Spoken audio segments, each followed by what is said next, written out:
साथियों नमस्कार, कैसे हैं आप सब लोग। मज़ामा केम छो कसा आहेस। साथियों एक छोटा सा अध्याय आज हम पढ़ेंगे, सेक्शन 230 BNS व उससे आगे लगातार पढ़ना चाहोगे। इजी करके पढ़ाऊँगा और आपको इतना मैं चीज़ें जो है इजी कर रहा हूँ ताकि आप जब भी एग्ज़ाम दो तो वहाँ पर अटको नहीं, चीज़ों को रटने की बजाय चीज़ों को समझ के जो है आप वर्कआउट कर सको। साथियों आपको ध्यान है एक पिक्चर आई थी अनिल कुमार की, उसमें उसके पिताजी थे। मैं इस एक पिक्चर का सीन बता रहा हूँ आपको। मैं एक झूठे केस में जो उन्हें जो है इन्वॉल्व किया गया और अल्टीमेटली जो है सजाए मौत दी गई। देखा था ना आपने। फिर वो अनिल कपूर जी जो है वकील बने और उन्होंने जो है बदला लिया अपने पिताजी का। पर कानून में ऐसी स्थिति क्या है कि अगर कोई व्यक्ति किसी व्यक्ति को फंसाता है, क्लियर है, उसके दो तरीके हैं, या तो वो झूठे बयान दे या वो एविडेंस करे फैब्रिकेट, ताकि उस व्यक्ति का प्रोसिक्यूशन हो किसी ऐसे अपराध में जिसमें सजाए मौत के प्रावधान है। तो ऐसी स्थिति में अगर उस व्यक्ति को सजाए मौत अवार्ड होती है ऐसे झूठे बयानों के आधार पर, तो वो कंसर्न व्यक्ति जिम्मेदार होगा और पनिशमेंट या तो उसको LI होगा या 10 ईयर का रिग्रेस इम्प्रिजनमेंट होगा और 50,000 का फाइन होगा। ये कहता है सेक्शन 230 सब क्लॉज 1 BNS का। बहुत सिंपल है।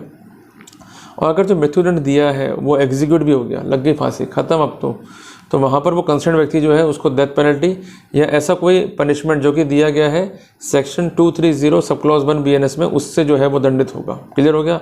बहुत सिंपल सी बात है। अब आते हैं अपन सेक्शन 231 BNS पे। इसका और स्पेसिफिक केस है, गिविंग और fabricating false evidence with intent to procure conviction of offences, जो कि पनिशेबल है फॉर लाइफ इम्प्रिजनमेंट और अदर इम्प्रिजनमेंट। कि जो कोई भी या तो फॉल्स एविडेंस देगा या करेगा फैब्रिकेट, या तो इंटेंशनली या नोइंगली, ऐसा करने से वो क्या कर रहा है, किसी व्यक्ति की कन्विक्शन को कंफर्म कर रहा है किसी ऐसे अपराध के लिए जिसमें यद्यपि सजाए मौत नहीं है पर उसमें क्या है, लाइफ इम्प्रिजनमेंट। तो ऐसी स्थिति में वो जो कंसर्न व्यक्ति है वो जिम्मेदार होगा। और इसमें एक शर्त लगा दी गई है कि LI में ऐसा इम्प्रिजनमेंट भी है जिसका टर्म जो है अप टू 7 ईयर है, ठीक है, या उससे ज़्यादा है, अप टू 7 ईयर और अपवर्ड्स, दोनों बातें हैं। तो यहाँ पर वो व्यक्ति जो है वो जिम्मेदार होगा। A gives false evidence before a court intending thereby to cause Z to be convicted of dacoity, कि A ने ऐसे बयान दी कि जो Z है उसका dacoity में कन्विक्शन हो जाए। पनिशमेंट जो है dacoity का ये है imprisonment for life, या फिर imprisonment है जिसमें 10 साल जो है आपको rigorous imprisonment जो है हो सकता है।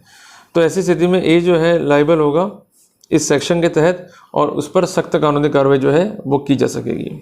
अब आते हैं अपन सेक्शन 232 पर इस पर बढ़ने से पहले अब एक चीज़ जो है नोट कर लीजिए कि सेक्शन 231 में पनिशमेंट क्या होगा। उसमें तो था कैपिटल पनिशमेंट, इसमें क्या होगा, जितना उस व्यक्ति को अवार्ड हुआ है जो निर्दोष है और जो एग्जीक्यूट हो गया है उतना ही उस कंसर्न व्यक्ति को जिससे फंसाया है उतना ही उसको अवार्ड हो जाएगा। क्लियर है। बट सज़ा होना ज़रूरी है, अगर सज़ा नहीं हुई तो ये सेक्शन जो है अप्लाई नहीं होंगे। क्लियर हो गया आपको।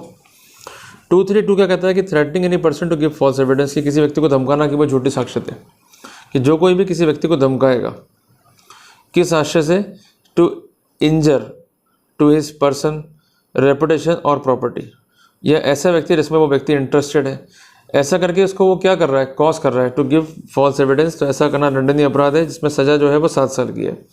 If innocent person is convicted and sentence in consequence of evidence referred in sub section 1 with death और imprisonment for more than 7 year, जो व्यक्ति धमका के ऐसे बयान करवा रहा है वो पनिश्ड होगा उसी तरीके से जैसा उस इनोसेंट व्यक्ति को जो है पनिशमेंट अवार्ड वहाँ पर हो गया है। तो कई बार ऐसा होता है कि भाई गांव के एरियाज़ में A जो है धमका रहा है B को और कंपेल कर रहा है कि भाई तू ये एविडेंस दे, अगर नहीं देगा तो मैं तेरी प्रॉपर्टी, मैं तेरी रेपुटेशन को जो है नाश कर दूंगा, या मैं तुझे कोई भी इंजरी जो है कॉज करता हूँ। तो बाय कॉजिंग हिम फियर और अनोयंस वो ऐसा कर रहा है, या कोई व्यक्ति जिसमें वो इंटरेस्टेड है उसको ऐसा भयप्रंग करके वो ऐसा करवा रहा है। तो ऐसे स्थितियों में जो ये व्यक्ति कर रहा है वो जिम्मेदार होगा। क्लियर है। तो पहला पार्ट तो है थ्रेटनिंग वाला और दूसरा है मॉडस वाला, कि उस कॉन्सिक्वेंस में बयान में दे दिया और वो कन्विक्शन भी हो गया, बाद में मालूम पड़ता है कि वो बयान झूठे थे। तो ऐसा करने वाला व्यक्ति उसी रीति से उसी प्रक्रिया से दंडित होगा और जो दंडादेश है वो वही होगा जो उस इनोसेंट व्यक्ति को जो है अवार्ड हो गया। बहुत सिंपल सी बात है।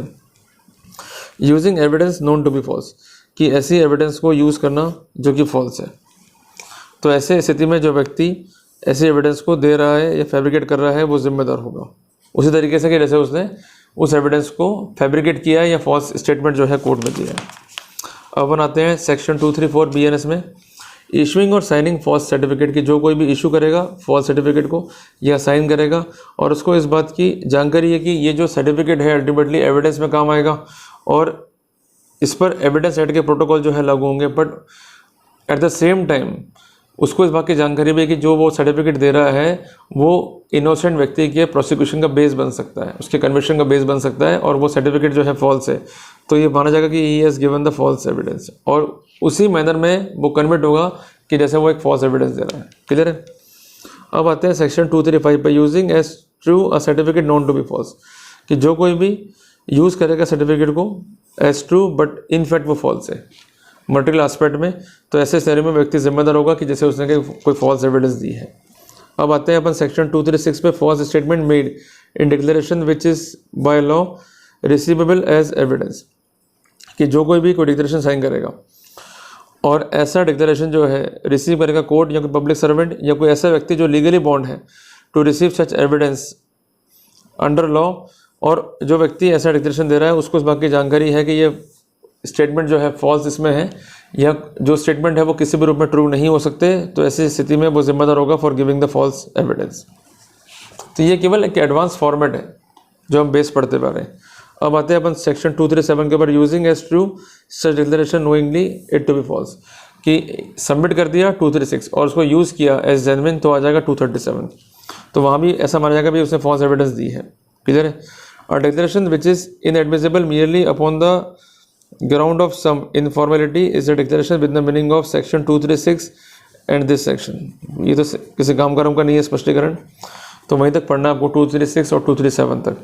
अब आते हैं अपन 238, causing disappearance of evidence of offense और giving false information to screen offender, कि जो कोई भी मेटेरियल एविडेंस को या तो कंसील कर लेगा या ऐसी कोई सूचना देगा जिससे वो कंसर्न ऑफेंडर को स्क्रीन कर ले, छुपा दे, बचा ले या उसको डिसअपियर कर ले, तो ऐसी स्थिति में व्यक्ति जो है जिम्मेदार होगा। बट सेक्शन 238 को जब हम पढ़ते हैं तो कुछ स्पेशल केस भी जो है यहाँ पर दे रखे हैं। सेक्शन काफ़ी लंबा है और अपने को एक एक चीज़ जो है समझ के चलनी पड़ेगी, पर पहले अपन एग्जांपल पढ़ेंगे जो इसमें साथ में दिया हुआ है। ए जानता है कि बी ने मर्डर किया जेड को, वो असिस्ट करता है बी को कि वो छुप जाए और ऐसा करके वो उसको स्क्रीन कर रहे हैं फ्रॉम द पनिशमेंट, तो ए जो है लाइबल है इस सेक्शन में और उस पर जो है कानूनी कार्रवाई भी होगी, दंड आदेश भी होगा इफ़ ऑफेंस इज प्रूव्ड, और वहाँ पर फाइन भी जो है इम्पोज होगा। अब इसका कानूनी प्रोविज़न क्या कि हुएवर मतलब कोई भी, या तो वो एक महिला हो या वो पुरुष हो, से कोई फ़र्क नहीं पड़ता है, नोइंगली या have a reason to believe that, कि उनके पास कारण है विश्वास करने का या उनको इस बात की जानकारी है कि कोई ऑफेंस जो है वो कमिट हुआ है और वो कॉज करते हैं evidence of commission of offence to disappear. जैसे मान लीजिए ए ने बी को चाकू मार दिया और अल्टीमेटली वहाँ पर सी आ गया और सी कहता है भाई मैं तुम्हारी हेल्प करूँगा, चिंता मत करो, तुम इस लाश को ठिकाने लगा दो, मेरे साथ चलो, अपन चलते हैं काली पहाड़ी पे। तो वो लाश को ठिकाने लगाते हैं, तो उन्होंने क्या करा कि जो एविडेंस थी उसको कर दिया डिसअपियर। इसके अलावा खून के निशान, जो वो चाकू था उसको हटा दिया वहाँ से स्पॉट से, ताकि अगर पुलिस मौके पर आ भी जाएगी तो उनको एविडेंस नहीं मिलेगी, तो उसको कहते हैं केस ऑफ डिसअपियरेंस। और ऐसा करने के पीछे इंटेंशन क्या है कि जो ऑफेंडर है उसको बचाना, ताकि वो फ्लीड हो जाए या स्क्रीन कर जाए फ्रॉम द लीगल पनिशमेंट। तो ऐसे स्थिति में जो व्यक्ति ऐसी कार्रवाई करेगा, इसमें कुछ स्पेशल केसेस हैं, हम बात करते हैं क्लॉज नंबर ए को लेके। If the offences which he knows और believe to have committed is punishable with death, कि वहाँ पर डेथ पेनल्टी है तो वहाँ पर पनिशमेंट उससे कितना होगा 7 साल का। अगर इम्प्रिजनमेंट फॉर लाइफ है तो पनिशमेंट कितना होगा 3 साल का। और इम्प्रिजनमेंट अगर 10 साल तक है और उससे एक्सटेंड नहीं हो रहा है तो इस सिनेरियो में वो पनिश्ड होगा with imprisonment of description provided for that offense for a term which may extend to 1/4 part of longest term of imprisonment provided for that offense और विथ फाइन और विथ बोथ। कुल मिला के जी basic जो बातें हैं उनको अगर पढ़ लेंगे तो ईजी रहेगा, अगर नहीं पढ़ेंगे तो दिक्कत अपने लिए होंगी। क्लियर है। तो कानून कभी भी चाहता नहीं कि जो इनोसेंट है उनका प्रोसिक्यूशन हो, बट जो कल्प्रिट है उनका जो है कम से कम कन्विक्शन तो होना ही चाहिए। तो ये कानून की बेसिक चीज़ें हैं, जितना पढ़ोगे उतना फ़ायदा आप लोगे। और डिफेंस काउंसिल को तो ये चीज़ें जानकारी में होनी चाहिए जो यहाँ पर दे रखी है, ताकि उसका अपन जो है फ़ायदा ले सकें। क्लियर है। तो जल्दी मिलते हैं अपन एक नए टॉपिक के साथ। तो तब तक पढ़ाई करना भाई, और दूसरे काम भी करने, बट पढ़ाई भी ज़रूरी है। टिल देन, जय हिंद, जय भारत।